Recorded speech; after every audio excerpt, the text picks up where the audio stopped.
नमस्कार दोस्तों, जेके success point के यूट्यूब चैनल में आपका स्वागत है। दोस्तों, जैसा कि आप जानते हैं कि एनसीएल में हाल ही में बहुत सी नई वैकेंसीज निकली हैं और जो कुछ वैकेंसीज थे जिसके फॉर्म हैं वो री ओपन हुए हैं, तो उन्हीं सभी भर्तियों की तैयारी के लिए आज का हम वीडियो लेकर आए हैं। तो डियर फ्रेंड्स, जैसा कि आप जानते हैं कि एनसीएल के एग्ज़ाम में जीके का जो पार्ट होता है वो बहुत ही इंपॉर्टेंट होता है।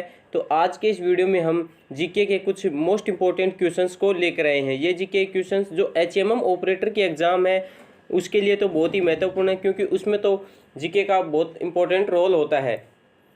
तो ये जो जीके का क्वेश्चंस का पार्ट है ये हमारा 12 नंबर का पार्ट है। इससे पहले हम 11 पार्ट डिस्कस कर चुके हैं। आपने अगर उनको नहीं देखा तो आप डिस्क्रिप्शन में जाकर उनके लिंक देख सकते हैं। तो आज के इस वीडियो को हम शुरू करते हैं।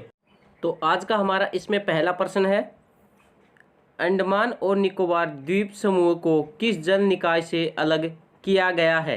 तो अंडमान और निकोबार जो द्वीप समूह है उनको कौन से जल निकाय द्वारा अलग किया गया है ये हमें बताना है। तो इसका राइट आंसर क्या हो जाएगा? इसका राइट आंसर हो जाएगा 10 डिग्री चैनल। तो 10 डिग्री चैनल द्वारा जो अंडमान और निकोबार द्वीप समूह है उनको अलग किया जाता है। और जो पाक जलडमरू मध्य है इसकी यह किसको अलग करता है? ये भारत और श्रीलंका को अलग करता है। तो भारत और श्रीलंका के मध्य स्थित है, इसको पाक स्ट्रेट के नाम से भी जाना जाता है। नेक्स्ट क्वेश्चन है हमारा इसमें, गारो, खासी तथा जयंतिया जनजाति कहाँ पाई जाती है? तो गारो, खासी तथा जयंतिया जनजाति है वो कौन से राज्य में पाई जाती है? तो ये पाई जाती है, ये मेघालय राज्य में पाई जाती है। मेघालय में ये जनजाति दी गई हैं। गारो, खासी, जयंतिया, मिकीर, ये आदि प्रकार की जनजातियां ये मेघालय में पाई जाती हैं। नेक्स्ट क्वेश्चन को देखते हैं। नेक्स्ट क्वेश्चन है हमारा इसमें, रणजीत सागर बांध किस नदी पर बना हुआ है? तो रणजीत सागर बांध है वो कौन सी नदी पर बना हुआ है ये हमें बताना है। तो ये बना हुआ है रावी नदी पर। रावी नदी पर रणजीत सागर बांध है ये बना हुआ है। इस बांध को थीन बांध के नाम से भी जाना जाता है। क्या नाम से जाना जाता है? थीन बांध के नाम से भी जाना जाता है। और ये कहाँ पर स्थित है? ये पंजाब राज्य में स्थित है। पंजाब राज्य में है ये रणजीत सागर बांध ये स्थित है। और रावी नदी के बारे में बता देते हैं। रावी नदी है ये हिमाचल प्रदेश के जो कांगड़ा जिले में जो रोहतांग दर्रा है वहाँ से निकलती है और हिमाचल प्रदेश, जम्मू कश्मीर और पंजाब होते हुए पाकिस्तान में चली जाती है। नेक्स्ट क्वेश्चन को देखते हैं। नेक्स्ट क्वेश्चन है हमारा इसमें, मौर्य साम्राज्य की राजधानी कहाँ स्थित थी? तो मौर्य साम्राज्य था उसकी राजधानी थी वो कहाँ पर स्थित थी? तो वो स्थित थी पाटलिपुत्र में। मौर्य साम्राज्य की राजधानी थी वो पाटलिपुत्र में स्थित थी। और इसकी स्थापना हुई थी मौर्य साम्राज्य की, वो स्थापना वो किसने की थी? वो की थी चंद्रगुप्त मौर्य ने। और वो कब की थी? 322 ईसा पूर्व में इसकी चंद्रगुप्त मौर्य ने इसकी स्थापना की थी। और जो मौर्य साम्राज्य है इसका जो अंतिम शासक था वो कौन था? वो था वैद्यरथ।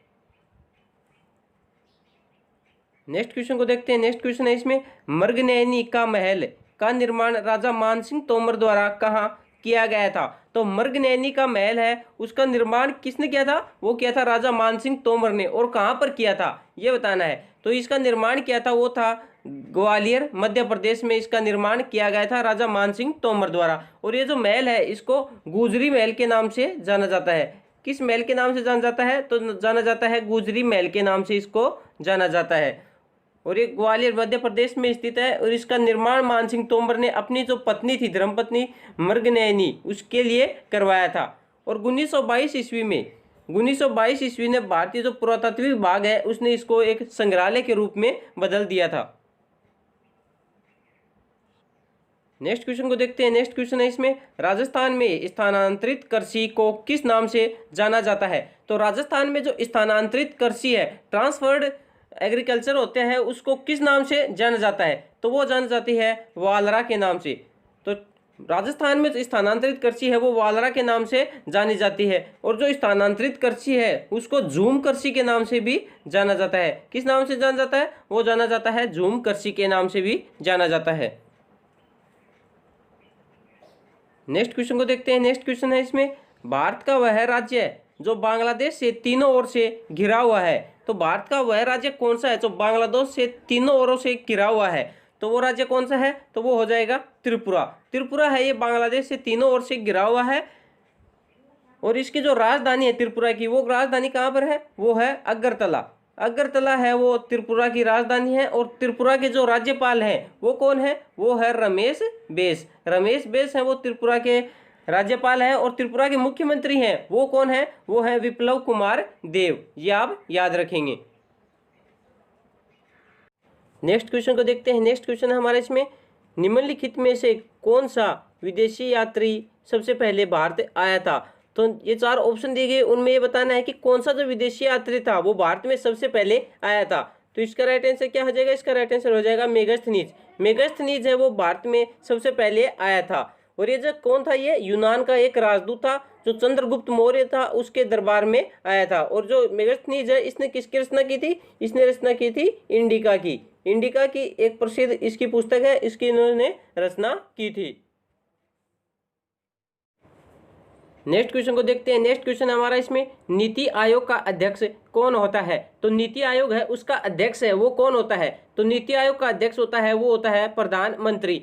नीति आयोग है इसकी स्थापना हुई थी, वो हुई थी 1 जनवरी 2015 को। 1 जनवरी 2015 को योजना आयोग के स्थान पर नीति आयोग की स्थापना की गई थी। और जो नीति है इसकी फुल फॉर्म क्या होगी, इसकी फुल फॉर्म होगी national institute of transformation India, राष्ट्रीय भारत परिवर्तन संस्थान। यह संस्थान है नीति आयोग, यह भारत सरकार के लिए थिंक टैंक का कार्य करती है। नेक्स्ट क्वेश्चन को देखते हैं। नेक्स्ट क्वेश्चन है इसमें, बनारस हिंदू विश्वविद्यालय की स्थापना किसने की थी। तो बनारस हिंदू विश्वविद्यालय जिसको शॉर्ट में हम BHU बोलते हैं, तो इसकी स्थापना है वो किसने की थी। तो इसकी स्थापना की थी मदन मोहन मालवीय ने। मदन मोहन मालवीय ने 1916 ईस्वी में, कब की थी, 1916 ईस्वी में उत्तर प्रदेश के वाराणसी में बनारस हिंदू विश्वविद्यालय की स्थापना की थी। नेक्स्ट क्वेश्चन को देखते हैं। नेक्स्ट क्वेश्चन है इसमें, विषुवत रेखा को अन्य किस नाम से जाना जाता है। तो विषुवत रेखा को किस अन्य नाम से जाना जाता है, तो वो जाना जाता है भूमध्य रेखा के नाम से। तो भूमध्य रेखा या इक्वेटर के नाम से इसको जाना जाता है। नेक्स्ट क्वेश्चन को देखते हैं। नेक्स्ट क्वेश्चन है इसमें, द्वितीय अशोक किसे कहा जाता है। तो द्वितीय अशोक है वो किसे कहा जाता है, तो वो कहा जाता है हर्षवर्धन को। हर्षवर्धन को द्वितीय अशोक के नाम से जाना जाता है। नेक्स्ट क्वेश्चन को देखते हैं। नेक्स्ट क्वेश्चन है इसमें, असहयोग आंदोलन को गांधी जी ने कब वापस लिया था। तो असहयोग आंदोलन है उसको गांधी जी ने कब वापस लिया था। तो असहयोग आंदोलन है वो शुरू कब हुआ था, वो हुआ था 1 अगस्त 1920 को, 1 अगस्त 1920 को असहयोग आंदोलन है वो प्रारंभ हुआ था और गांधी जी ने इसका नेतृत्व किया था। और फरवरी 1922 में जब चौरी चौरा कांड हुआ था उसके बाद इसको गांधी जी ने वापस ले लिया था। तो 1922 है वो इसका राइट आंसर हो जाएगा। नेक्स्ट क्वेश्चन को देखते हैं। नेक्स्ट क्वेश्चन है इसमें, हल्दी घाटी का युद्ध कब हुआ था। तो हल्दी घाटी का युद्ध है वो कब हुआ था। तो हल्दी घाटी का युद्ध हुआ था वो हुआ था 18 जून 1576 में। 18 जून 1576 में हल्दी घाटी का युद्ध हुआ था। ये किस किस के बीच हुआ था, ये महाराणा प्रताप और अकबर की सेनाओं के बीच में यह युद्ध हुआ था। जिसमें अकबर की सेना है उसका नेतृत्व किसने किया था, वो किया था आमेर के राजा था मानसिंह प्रथम, उसने इसका नेतृत्व किया था। नेक्स्ट क्वेश्चन को देखते हैं। नेक्स्ट क्वेश्चन है इसमें, बेटन कप किस खेल से संबंधित है। तो बेटन कप है वो कौन से खेल से संबंधित है, ये हमें बताना है। तो बेटन कप है वो हॉकी खेल से संबंधित है। हॉकी खेल में बेटन कप नाम से एक टूर्नामेंट आयोजित किया जाता है। नेक्स्ट क्वेश्चन को देखते हैं, मुगल वंश की स्थापना किस युद्ध के बाद की गई थी। तो मुगल वंश है उसकी स्थापना हुई थी वो कौन से युद्ध के बाद हुई थी। तो उसकी स्थापना हुई थी पानीपत के प्रथम युद्ध के बाद। पानीपत के प्रथम युद्ध के बाद मुगल वंश की स्थापना की गई थी। पानीपत का जो प्रथम युद्ध हुआ था वो कब हुआ था, वो हुआ था 21 अप्रैल 1526 ईस्वी में। 21 अप्रैल 1526 ईस्वी में पानीपत का प्रथम युद्ध हुआ था। ये कब हुआ, कहाँ हुआ था, पानीपत हरियाणा में। किस किस के बीच हुआ था, ये हुआ था बाबर और इब्राहिम लोदी के बीच में, जिसमें मुगलों की सेना या फिर बाबर की विजय हुई थी और तब से इस मुगल वंश की स्थापना हुई थी। नेक्स्ट क्वेश्चन को देखते हैं। नेक्स्ट क्वेश्चन है, भारतीय संसद भवन का प्रारूप किसने तैयार किया था। तो भारतीय संसद भवन है उसका जो प्रारूप है वो किसने तैयार किया था, तो वो तैयार किया था सर एडविन लुटियन ने। तो सर एडविन लुटियन है, इन्होंने भारतीय संसद भवन का प्रारूप है वो तैयार किया था। और ये एक क्या थे, ब्रिटिश वास्तुकार थे, और इन्होंने ही भारतीय संसद भवन का जो प्रारूप है उसका निर्माण किया था या फिर डिजाइन तैयार किया था। नेक्स्ट क्वेश्चन को देखते हैं। नेक्स्ट क्वेश्चन इसमें कर्नाटक में कौन सी भाषा बोली जाती है? तो कर्नाटक है उसमें कौन सी भाषा है वो मुख्यतः बोली जाती है? तो वो बोली जाती है कन्नड़ भाषा। तो कर्नाटक में कन्नड़ भाषा है वो मुख्यतः बोली जाती है। और जो कर्नाटक है उसकी राजधानी कहाँ है? तो कर्नाटक की राजधानी है वो कहाँ है? वो है बेंगलुरु में। बेंगलुरु में कर्नाटक की राजधानी है। और कर्नाटक के जो मुख्यमंत्री हैं वो कौन है? BS येदियुरप्पा है वो कर्नाटक के मुख्यमंत्री है। और यहाँ के राज्यपाल हैं वो है वजुभाई वाला। नेक्स्ट क्वेश्चन को देखते हैं। नेक्स्ट क्वेश्चन है भारत में मुद्रा नोट कहाँ मुद्रित किए जाते हैं? तो भारत में मुद्रा नोट है वो कहाँ पर मुद्रित किए जाते हैं? तो वो किए जाते हैं नासिक महाराष्ट्र में। नासिक महाराष्ट्र में भारत की नोट प्रिंटिंग प्रेस है। इसके अलावा देवास मध्य प्रदेश कर्नाटक में है और वेस्ट बंगाल में इसकी जो 4 है वो प्रिंटिंग प्रेस है भारत नोट प्रेस की। नेक्स्ट क्वेश्चन को देखते हैं। नेक्स्ट क्वेश्चन है इसमें नौसेना दिवस किस दिन मनाया जाता है? तो नौसेना दिवस है वो किस दिन मनाया जाता है? तो वो मनाया जाता है 4 दिसंबर को। प्रत्येक 4 दिसंबर को नौसेना दिवस मनाया जाता है। नेक्स्ट क्वेश्चन को देखते हैं। देशबंधु की उपाधि से संबंधित व्यक्ति हैं। तो देशबंधु की उपाधि से संबंधित व्यक्ति हैं वो कौन है? तो वो हो जाएगा चित्तरंजन दास। चित्तरंजन दास को देशबंधु की उपाधि से सम्मानित किया गया था। नेक्स्ट क्वेश्चन को देखते हैं। केंद्रीय भारतीय भाषा संस्थान कहाँ स्थित है? तो केंद्रीय भारतीय भाषा संस्थान है वो कहाँ पर स्थित है? तो वो स्थित है मैसूर कर्नाटक में। मैसूर कर्नाटक में है केंद्रीय भारतीय भाषा संस्थान है वो स्थित है। इसकी स्थापना हुई थी वो कब हुई थी? वो हुई थी 17 जुलाई 1969 को। 17 जुलाई 1969 को इसकी स्थापना मैसूर कर्नाटक में की गई थी। नेक्स्ट क्वेश्चन को देखते हैं। राष्ट्रीय साक्षरता मिशन की शुरुआत कब हुई थी? तो राष्ट्रीय साक्षरता मिशन है इसकी स्थापना या फिर शुरुआत है वो कब की गई थी? वो हुई थी सन 1988 ईस्वी में। और 5 मई, डेट क्या है? 5 मई 1988 को राष्ट्रीय साक्षरता मिशन है उसकी स्थापना हुई थी। और किसने की थी?